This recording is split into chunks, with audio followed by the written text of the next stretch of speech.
In an industry where a company that's a long-term investment is hard to find, there is one gold company that may pique your interest for gold investing, and that is Sandstorm Gold. Sandstorm Gold is a royalty and streaming company that provides capital to gold mining companies in exchange for a cut of the gold that they dig out of the mine. And Sandstorm buys that gold at a low fixed price, typically around $400 per ounce on average. There are a few gold royalty companies out there, but we think Sandstorm is worthy of your own due diligence.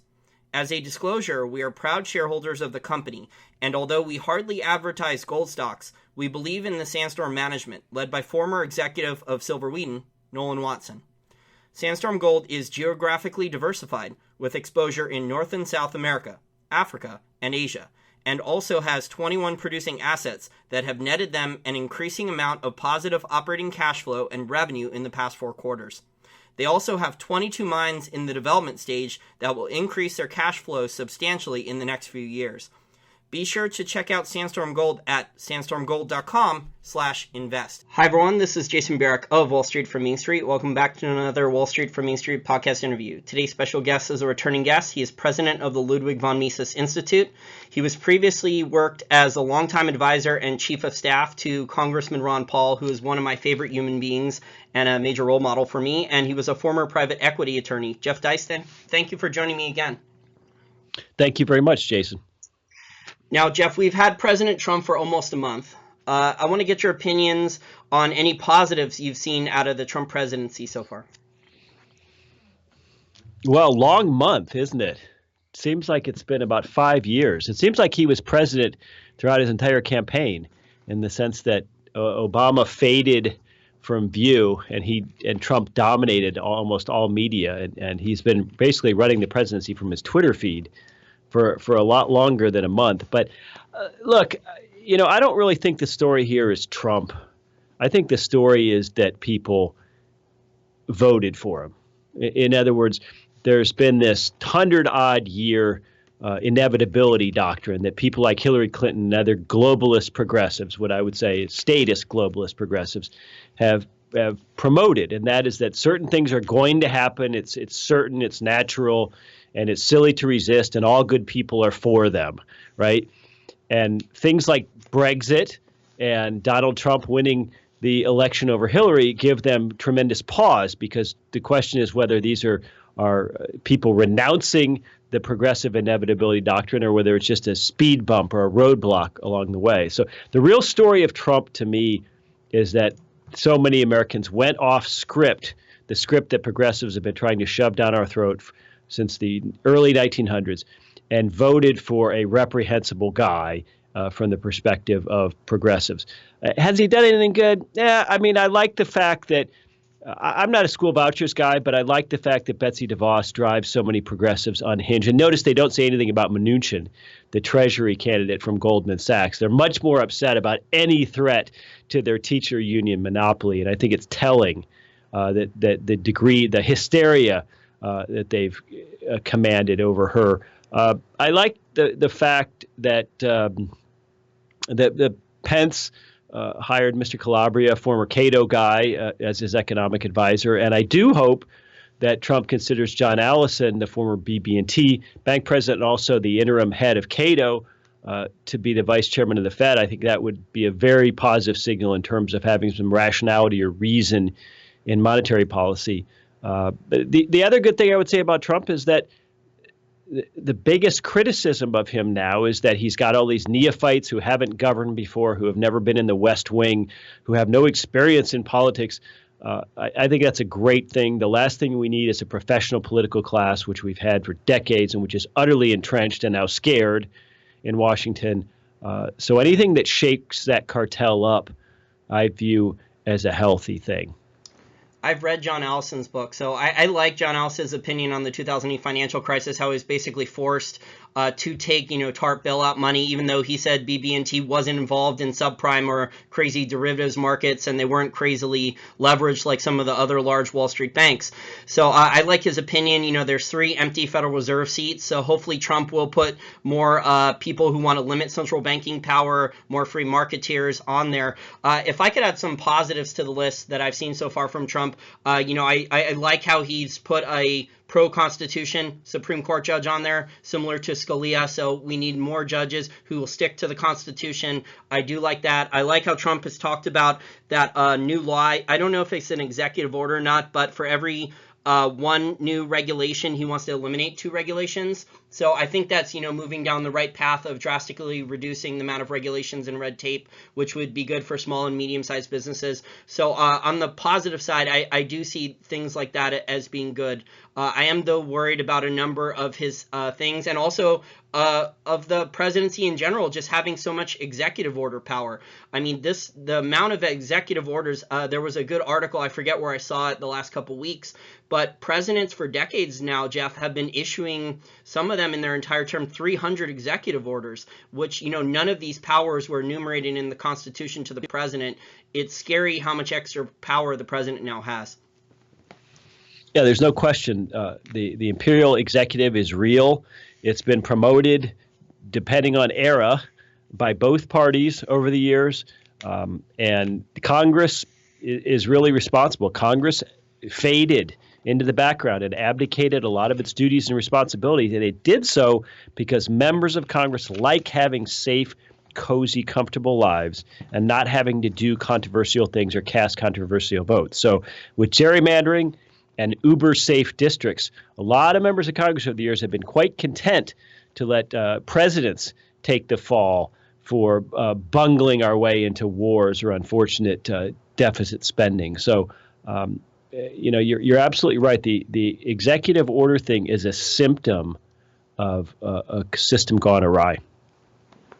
Yeah, and it's been going awry. You brought this up, I think, for 100 years now. So this is something that people who are just waking up don't really understand. They maybe Trump has started to wake them up. Maybe they started to wake up before that. I woke up during the 2008 financial crisis and started to learn just how corrupt the banking system was, just how corrupt government was, and both parties were. This has been a fight now for 100 years. It started, with the progressives and Woodrow Wilson. They tried to get one world government passed with the League of Nations and then the United Nations. They passed the Federal Reserve and the income tax. So they've been working in pretty much all these different industries to cartelize things. So, blaming Trump and calling him, a Nazi or a fascist, it's ridiculous, Jeff, because, we've had cartelization, we've had totalitarian government and basically authoritarian government, and it's gotten worse, it seems to me, for a very, very long time, long before Trump even decided he was going to run for president.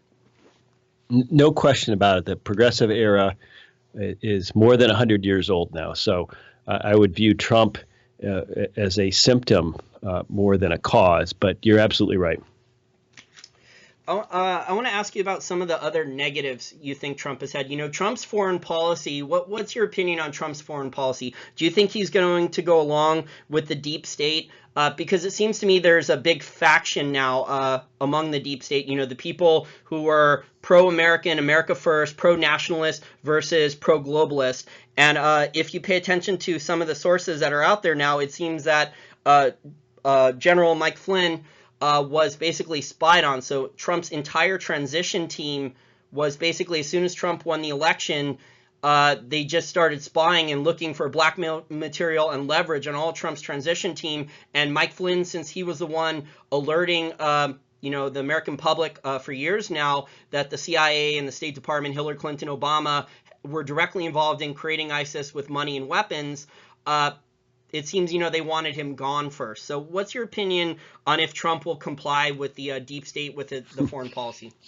Well, I guess that's part and parcel of the definition of the deep state is you're complying without even knowing about it, right? Look, what we're seeing here in terms of what you term the deep state or what we could also call the political cartel in Washington, what we're seeing is people who hate Trump so much and hate the idea of a real shakeup in Washington so much that they are willing to risk a resuscitation of a Cold War with Russia, or God forbid, even a hot war with Russia over Crimea or someplace like that, rather than allow their apple cart to be upset. This is how deep and seated and how long-standing some of these economic and political interests are. We shouldn't be surprised that they react badly when someone comes along and starts talking about America first, which is a great phrase, by the way. It drives neoconservatives crazy. America firsters were some of the most benign and noble people in American history. And moreover, what America first means when you actually look at its history is the idea that America should mind its own business, be concerned about its own people and interests first, and not meddle, intervene around the world, especially militarily. There's something ominous or sinister about saying America first. Now, can that sentiment or concept devolve into nationalism, especially when it comes to trade? Sure, it can. But the idea that Trump should be attacked for really what was his best selling point on the campaign trail in American first foreign policy shows you how distorted we've become and how accustomed we become to dominating the world, and how unremarkable it is to Americans as we sort of sleepwalk our way through Netflix and social media diversions that we should be engaged in so many countries around the world with military bases and still be fighting the longest war in our history in Afghanistan, and meddling with boots on the ground in Syria, and still trying to patch together a country we blew up in Iraq. We've become immune to all this. It doesn't surprise or anger us anymore. We just become used to it. It's kind of like the national debt. We just intervene everywhere, and we don't really think much about it. So I really applaud Trump for questioning this, and so far it's been an area where he has absolutely not done what he said he would do. He surrounded himself with some bad people, people who are obsessed with Iran, for example.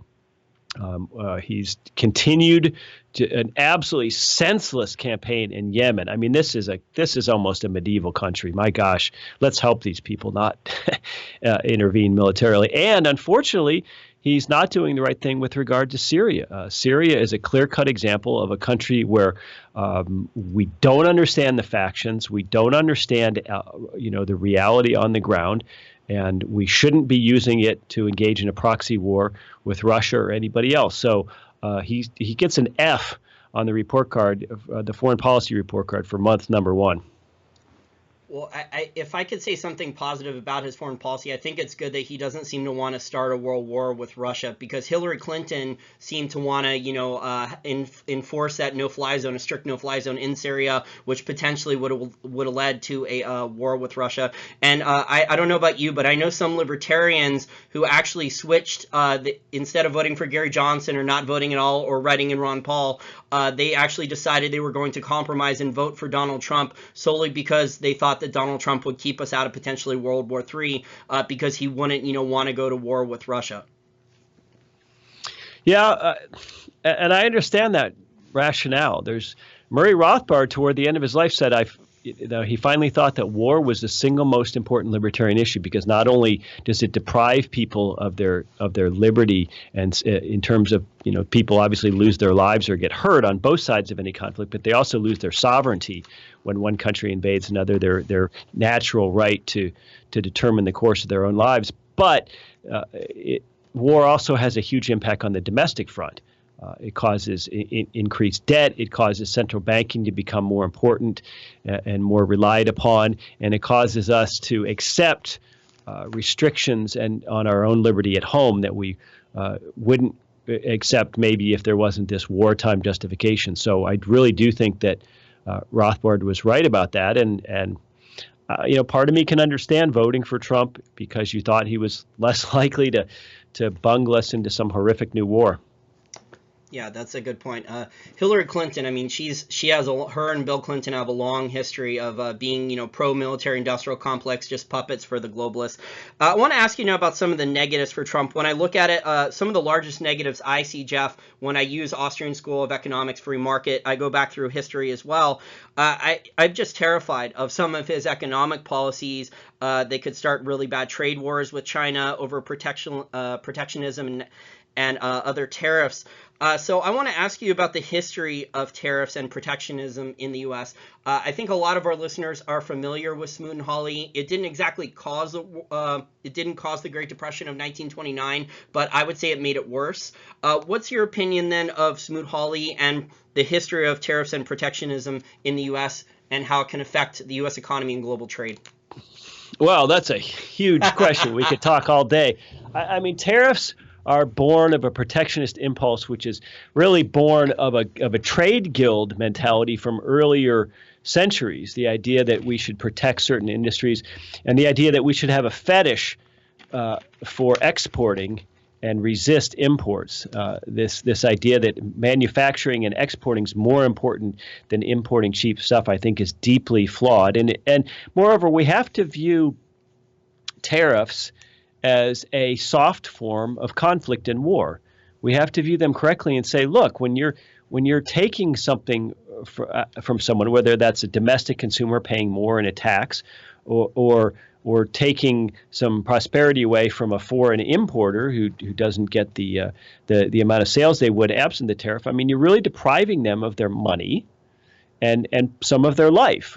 Money represents human energy and work converted into a commodity that you can exchange for goods. That's all money is. It's a measure or a proxy for human energy expended. So we have to understand that tariffs are not just some sort of soft diplomatic issue. They're very, very real. And for all the problems we have with Mexico, largely of our own causing because of our insatiable appetite for green leafy substances and certain white powders here in America, the last thing we want to do is hurt average Mexicans and turn them more against us by slapping a tariff on imported Mexican goods. I mean, we're one of the biggest consumers of imports from Mexico, and I think that would be a huge mistake. But this never goes away.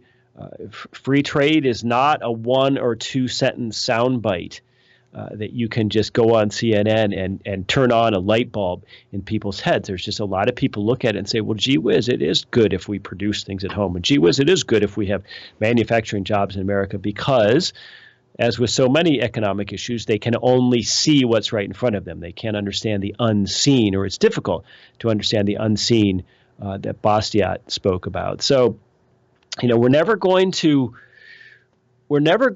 win the free trade battle, the battle of ideas, as easily as we think, because both theory and history, in my opinion, have proven time and time again the case for free trade. So the question becomes, why are we still having to convince people? Well, because not everyone necessarily sees the world the same way we do. So we have to keep making the case, and we have to make Trump understand that one of the worst things he can do to tank the economy and thus tank his own government's tax revenues is to start slapping tariffs on this. And here's a great example. If anybody in your audience rides a motorcycle, one of the proposals in the Trump administration would be to put a pretty heavy tariff on imported motorcycles. And, bigger companies like Honda are able to produce motorcycles in the U.S., even though they're a parent Japanese company. And thus they would be outside of this tariff. But for more specialty motorcycles like KTM and BMW and Aprilia, which is a really neat Italian motorcycle, they don't have manufacturing facilities or capability in the U.S., at least not currently. So you want to pay 25 or 50% more for a motorcycle. That doesn't sound like a win to me. That's very interesting. And we don't really have free trade in a lot of aspects anymore. We don't have free markets. We don't have free trade. There's a lot of tariffs on American items when they're imported into other countries. A lot of other countries, whether it's China, put a VAT tax, a pretty high VAT tax on American imported goods. A lot of countries play games with their currency to devalue it against the dollar on the exchange rate. They manipulate it in the currency exchange rate market to get some favorable exchange rate boost. So there's just so much intervention, whether it's through a government central bank or the Treasury Department playing games with tariffs in order to try to game the system that we have right now. I mean, a lot of these central bankers, Jeff, are just playing games through mercantilism. I don't know if you listened to this interview. I interviewed Paul Craig Roberts a couple weeks ago. He's a man I respect a lot, but I wouldn't call him free market or Austrian School of Economics. He actually said that the United States economy flourished and developed through high tariff trade on imported goods. So I'm not sure. I was wondering if you could comment on that if you think that's historically accurate. Well, look, America prospered at the beginning because it was industrious and had trade within states before there was really global trade. But I would have to disagree with his assessment. Paul Craig Roberts is a much better and smarter guy than me, but I got to disagree with him here. I mean, here's the thing. I view all of this as everything you just described: currency manipulations, tariffs, import duties as small acts of war. And nobody ever argues in the U.S. You never hear a right winger say, look at Sweden. They have a 60% tax on income. We ought to be more like Sweden. Nobody ever says that. Bernie but they Sanders do say, does. yeah, but a conservative, let's say. But they do say, well, the Chinese slapped this tariff on this tax on their citizens who just want to buy something. We ought to do the same. No, America ought to be unique. America ought to be an example. America shouldn't follow other countries. We should go our own way. And look, it's going to be awfully hard I think, as a political matter, to really start slapping imports on all the stuff we buy on Amazon, for example. I mean, people are going to notice this. It's going to make us poorer. And, as we saw in the Trump election, as much as we think special interests have captured through lobbying Congress and the White House, there is still a lobby of voters out there who aren't going to like it if everything they're buying at Walmart or everything they're buying from Amazon suddenly goes up 25%. I saw an interesting interview on Real Vision TV. It was from a money manager, and I wouldn't describe him as libertarian or Austrian school, although he's, a capitalist, but he actually made a really interesting historical comparison for Trump. He actually said, basically, however long President Trump's in office, 4 years, 8 years, the mainstream media is trying to impeach him every day, but, let's assume he's there at least 4 years. He basically thinks that President Trump historically will look like President Herbert Hoover, who, by modern standards is one of the most hated presidents. I think pretty much almost everyone hated Herbert Hoover Herbert Hoover was a massive interventionist. He pulled a lot of different levers in the economy. Herbert Hoover he was influential in getting Congress to pass Smoot-Hawley. He deported a lot of immigrants. So there's a lot of historical connections there between what Trump is planning on doing and what Herbert Hoover actually did. Plus, the Federal Reserve had already started the boom-bust cycle after World War I, and Trump is inheriting just this enormous mess from past regimes built up over the decades and from, the Federal Reserve and other central banks just, creating almost endless asset bubbles and credit bubbles. Well, you never hear anybody call Herbert Hoover Hitler or a fascist.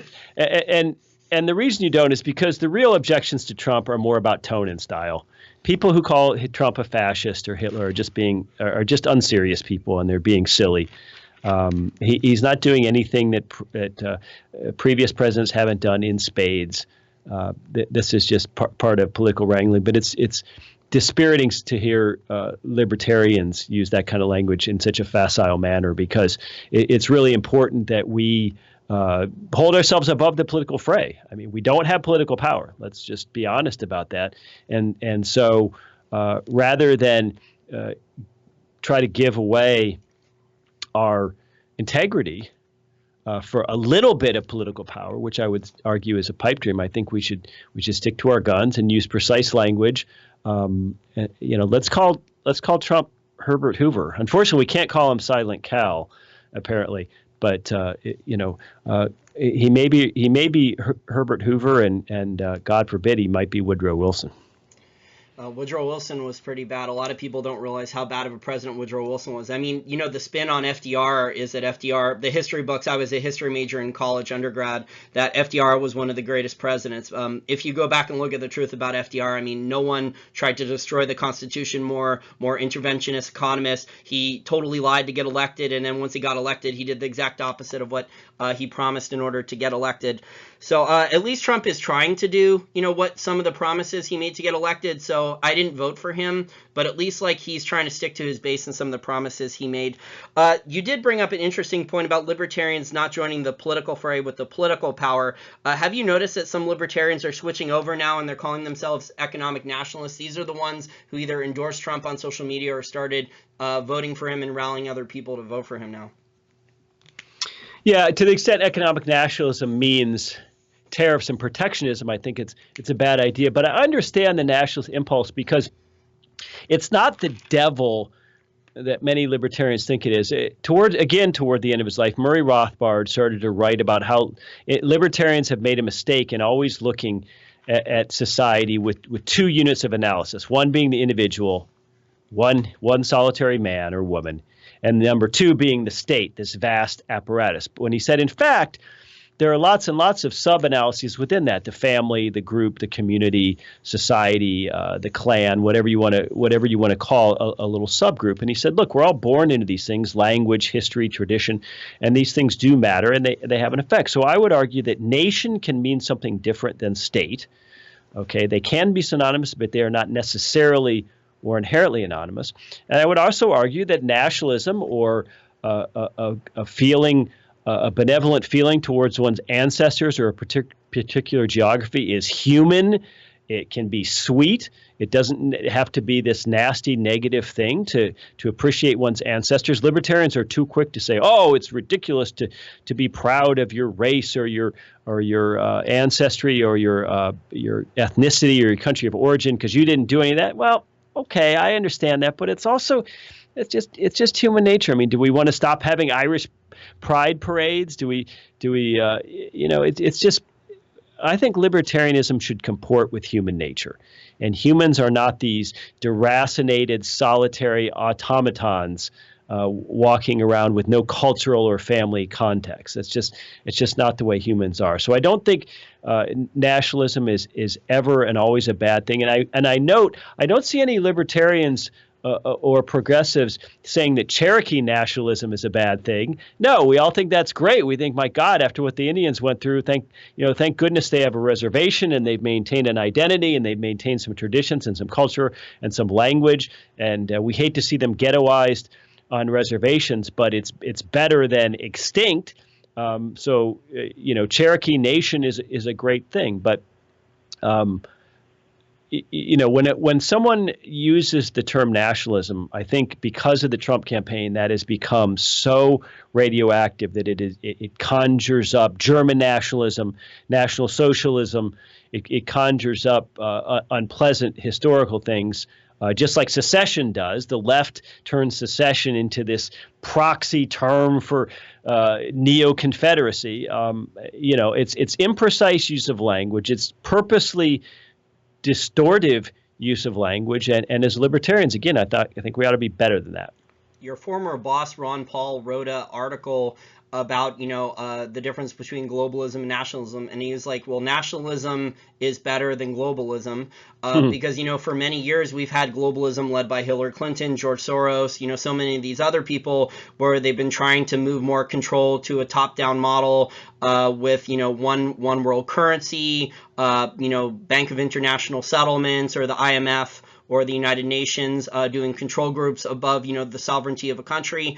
And thankfully, we've been starting to decentralize that model at least a little bit. So there's a big fight on, obviously the nationalism does worry me, but it's better than the path that we're on. So when I see, these academic economists write books about how, they need to start banning cash with the $100 bill and $20 bill and $10 bill because anyone who uses cash anymore is a criminal or a drug dealer, I think it's ridiculous. But it's just really amazing how most people, aren't even aware of any of these topics anymore. I bring it up to a lot of people who have a couple college degrees, but they don't even study any of the same news you and me do, and it's like a foreign language to them. Well, let's not forget what globalism, another definable term, really means. Let's talk about globalism in the sense that Ludwig von Mises used the term. Real globalism is open trade, travel, communication, and diplomacy among nations. Now, with an emphasis on trade, so that means real globalism is based on differences, not similarities, because trade occurs when you have comparative advantages between countries and you have specialization within certain countries. Some countries can produce a better car cheaper than other countries. That's so the idea that globalism ought to mean universalism and universal values and universal political control and universal currency is wrong. I would argue that real globalism is defined by, accepts, and actually celebrates the differences between countries, the way they're different. So globalism, as it's currently construed and as the term is used today, is a bad thing. It is an illiberal thing. It is a big government thing. And it's probably leading us toward the possibility of some kind of global currency if we have a currency crisis in the EU or in the United States or in China. I fear that the powers that be are all going to come together and say, aha, see what having all these currencies does? It's unregulated capitalism and it caused another crisis. We need to have this controlled. So that's a real fear and something we ought to fight against. That's not a conspiracy. That's not a tinfoil hat idea. If you read Jim Rickards' Strategic Intelligence newsletter, you will understand that these kinds of talks are very much underway at the IMF. So, I do think nationalism, if the choice was between nationalism and globalism, I agree with you. I'd have to take nationalism at this point. Yeah, that's an interesting point you made about the definitions of words. You've talked about this with the politically correct culture. I've listened to your interviews and read your articles about this in the past. They've distorted a lot of words, which, in the past, a classical liberal used to mean someone who was limited government, more individual liberty, freedom.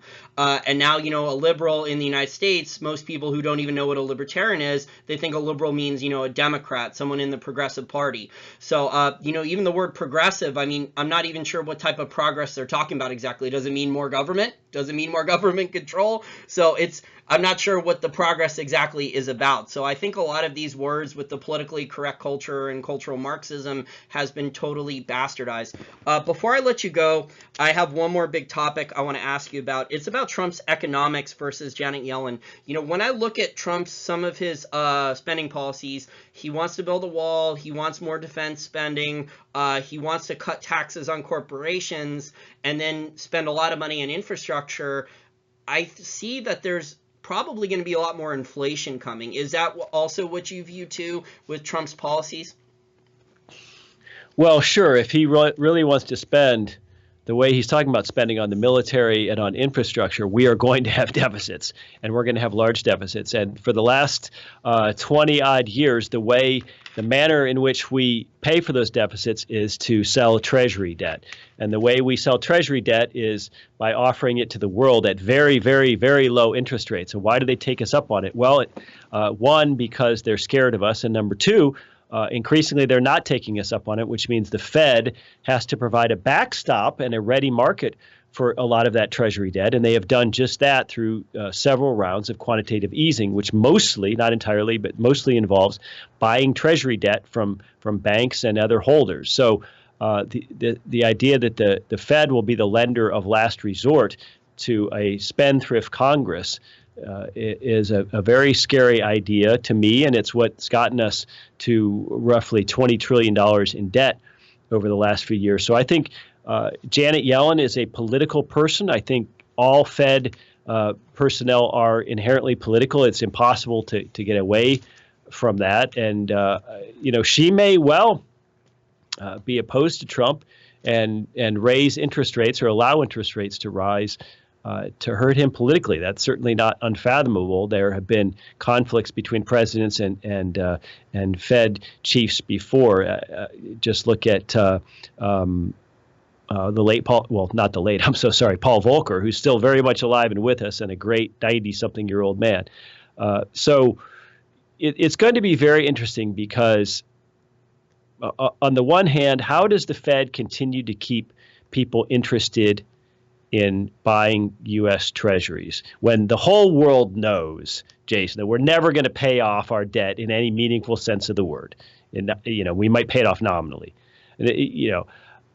So the normal way to keep people buying your debt is to raise interest rates, give them a better rate of return on it. I would argue that at this point we're so out of control that people ought to demand junk bond rates before they loan Uncle Sam a dime. So does she raise rates in order to keep the Treasury market alive? If she does, all of a sudden Congress has to have a much bigger part of its budget every year devoted to interest payments. It's currently only about $240 billion. That could very easily get up to $1 trillion. So there's a whipsaw effect from raising interest rates that is going to make her very unpopular, and it's also going to hurt the economy, at least in the short term, and make Trump angry. So this is a conflict. It's coming to a head whether anyone likes it or not. And we live in interesting times, and we'll see how Uncle Sam prepares to deal with its debt. In other words, to pay for the party we've been having for 30 years. I've been thinking about this question a lot. So you posed it's a very interesting topic, Jeff. I think, there's about $20 trillion in retirement accounts and 401ks and IRAs in the U.S. And I think at some point, since you brought up how the foreigners like China and Japan are not buying nearly as much treasuries. In fact, they're dumping lately. Even Saudi Arabia, I think, has been selling too. And they've been trying to move towards China investment partnership of trade deals with China. I think, at some point, they're going to try to force American citizens, maybe for national security purposes or whatever the excuse du jour is, they're going to say for whatever purposes, probably national security or to rebuild infrastructure, every American is going to have to commit to 1 or 2% of their retirement accounts going to have to go into treasuries then. I think they're going to start off, that's how the camel's going to get its nose under the tent. I can't give you an exact time, but, I just don't see the Federal Reserve, drastically publicly announcing that their balance sheet is going from 4 trillion something, whatever it is now, to 10 trillion very quickly without a lot of people starting to panic. So I think, one of the ways they're going to try to delay how quickly the Fed expands this balance sheet is by forcing American citizens to buy treasury debt. Well, it's a very scary thought, and I'm sure at least some of your listeners have considered, as I have myself, whether to pull out of their 401ks and their IRAs and pay the penalty now. It's a conundrum and quite scary. But that's interesting how you notice that the $20 trillion in retirement accounts dovetails quite nicely with the federal debt. They could be even Steven, just seize them all. Well, Jeff, if they actually took the whole thing at once, there'd be pitchforks. So they're going to do it in increments, right? So the government is smart enough to know that they don't do everything at once, right? So they do things in increments, and then when there's like a huge amount of bitching or, people threatening to go on the streets and protest or pitchforks, then they tone it back and they wait, X amount of years before they try it again and start, scaling it up with new tactics. I think that's how most governments have passed their laws and taxes and things like that. Well, I'll leave you with this. Incrementalism is a one-way street. It works for progressives. It doesn't work so good for libertarians. So I think we need to be thinking big in terms of striking the root rather than trying to make tiny adjustments to public policy. Excellent. Yeah, I don't like incremental at all. So that's why I do this podcast and interview guests like you to help wake more people up to exactly what's going on. I just get a lot of people arguing with me about how good Trump is and, these tariffs that if Trump puts them on China or Mexico are going to bring back so many jobs. But when I go back and look through history and study Austrian School of Economics, there might be some jobs brought back, but then I see worse and worse stagflation coming from a lot of different areas that could potentially happen going forward. Yeah, absolutely. And it's a scary time, but it's a fascinating time. And what we need to remember as libertarians is that if Trump showed us anything, it's that the rules have changed. And the idea that we cannot have breakthroughs in academia, in major media, in other ways is something we need to rethink. It's a new world. It's full of new platforms, and we ought to seize them and assert ourselves just as progressives and conservatives have done for so long with the old platforms. All right. Well, is there any Mises Institute or Mises Circle events coming up? Yes, we do have several events lined up, not this coming weekend, but the next weekend on the 25th. We're going to be in Southern California in San Diego. If anybody lives in Southern Cal, we'd love to see you. Just go to Mises.org/events. We will be in Ron Paul's hometown, just south of Houston, Texas, in April. You can also find that on our website. We will be in Seattle at a beautiful old venue we visited last year. That'll be, I think, in early May. A really, really great event that we had there before. Later in the year, we'll be in Dallas, Texas. We're going to have a big gala event in New York City in October. So if anybody out there is a fan of the Mises Institute or a fan of Murray Rothbard, whom we'll be honoring, yeah, absolutely look it up, because we'd love to see you in October and meet some of you. Excellent. And hopefully you guys will have an event in the belly of the beast here in Washington, D.C. Jeff, I know you lived here for a while when you were Ron Paul's chief of staff. Maybe you guys will come back eventually and do a Mises event here too. Sure. Okay, great. Well, thank you for your time, Jeff. I appreciate it. And keep up the great work that you guys are doing at the Mises Institute. You guys are doing an excellent job over there and producing really quality content. And there's lots of good ebooks for our listeners and audiobooks who want to go learn Austrian School of Economics. All right. Thank you, Jason. Mo and I are trying to raise $1,000 per month for our Patreon account. We have over 2,600 viewers per YouTube video. So if we can get most of our loyal listeners or all of our loyal listeners to donate $1 per month or up to $5 per month, which would be amazing, that would cover most, if not all, of the money that we need. So we also accept one-time donations. If you go to the wallstreetformainstreet.com website, we accept donations in cash via PayPal. Fiat, you can donate there. You can donate Bitcoin through our Bitcoin wallet there on the website, or you can donate gold and silver. We have a gold money account, and we also accept mailed donations of physical gold and silver. Thank you guys for listening, and we appreciate any and all help. Please forward it to friends. Okay, bye.